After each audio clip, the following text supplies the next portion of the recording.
Mudlup 50.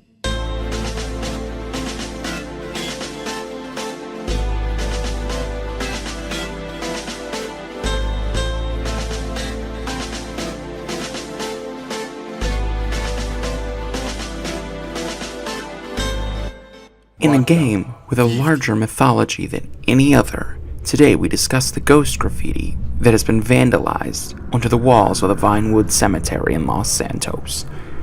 This topic is not as well known as the suicidal pedestrians in episode 1, but the most viewed video in this subject has gotten viewed 148,000 times in 6 years. If you're wondering about the graffiti itself, the footage on the screen is showing it off.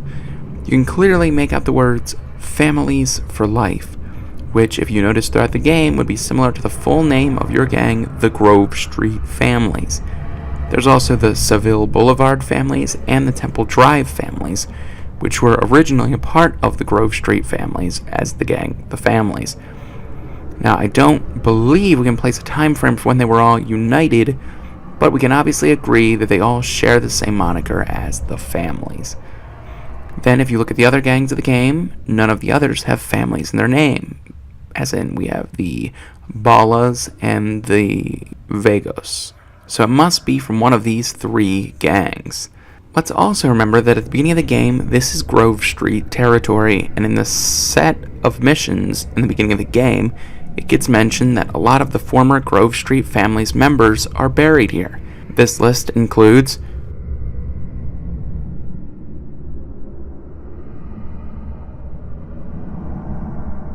Then there's also Beverly Johnson, which is Sweet and CJ's mother, and also Brian Johnson, the brother of the aforementioned two.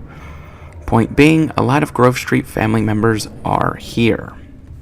The thing that makes this so weird, though, is the fact it isn't always there like normal graffiti would be. I mean, the Grove Street tags are permanent in this game, even though you'd imagine other gangs would cover them back up.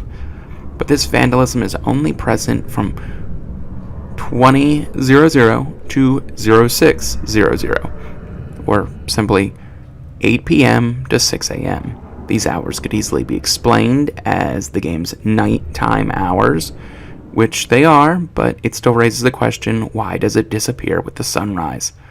This is what has given this myth the name Ghost Graffiti. But now, let me try explaining it away. For one, this time is oddly similar to the neon signs that say "Open" around San Andreas. Why am I bringing this up? Because it's very possible that they accidentally used that programming for the piece of Respect Till Death vandalism in the cemetery.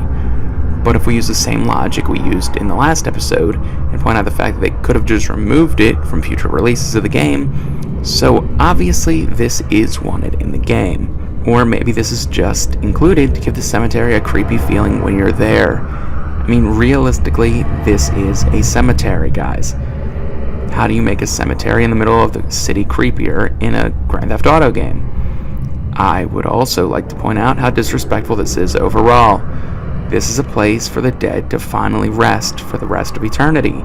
And if this graffiti is natural, some hoodlum came up and sprayed all over the walls of a cemetery.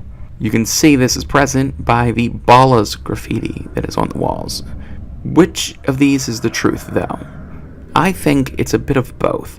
The world of San Andreas is huge, and with the sheer size of everything, I think it originally started as a programming glitch. I could see the developers noticing shortly thereafter, but actually loving the idea of graffiti that vanishes at the sight of the sun. But then the game got released, fans started overreading into it, and decided it must have been a message from Big Devil, Lil Devil, Tony, Beverly, or Brian. But don't for a second think that this is the last time we'll be discussing ghosts. We also have the ghost of Beverly and the ghost cars at a later time. So subscribe to see those videos when they come out. Thank you for watching, and peace out, home skillets.